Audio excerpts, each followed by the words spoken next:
Hello friends, here is something you can try if you enjoy beans from scratch, but you don't necessarily have 24 hours to wait for them to soak and simmer in a pot and do all that nonsense. Try it in your Instant Pot.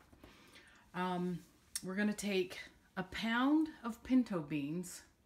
We're going to rinse them off and pick out the odd ones. We're going to put them in our Instant Pot here.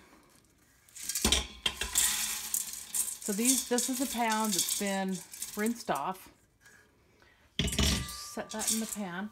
We're going to have a half an onion that's chopped up and 2 teaspoons of garlic. Just dump that in our pot too. And then we have a couple of teaspoons of salt, a half teaspoon of pepper. We got some chili powder, we got some cumin, if you can see that. We'll add that. And then we have 6 cups of chicken broth. So I'm going to turn the video off while I open these and dump them in the pot, and then we'll tell you what to do next. So I've got my chicken broth poured in there. I hope you can see that okay. I've given everything a stir.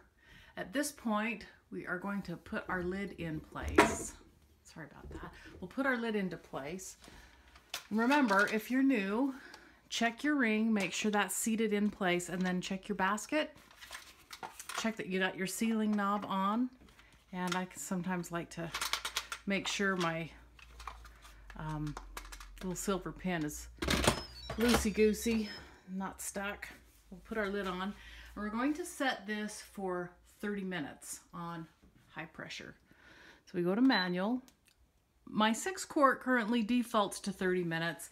My 3 quart, it would be whatever time I set for the last time I used it on the pressure cook setting. So if you have a newer version of Instant Pot, you probably have that variable time thing like my 3 quart does. Anyway, so it's gonna cook on manual pressure, on high pressure for 30 minutes, and then we'll come back and see what it looks like.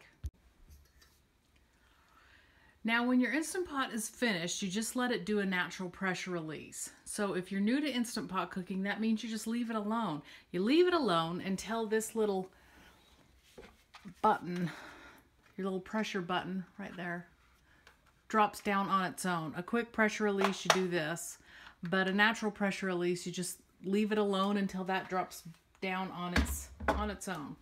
So you can see, it looks pretty good. What we'll do is dump out the extra liquid and then start smashing with a potato masher. You can add in liquid back to wherever it's the consistency you like.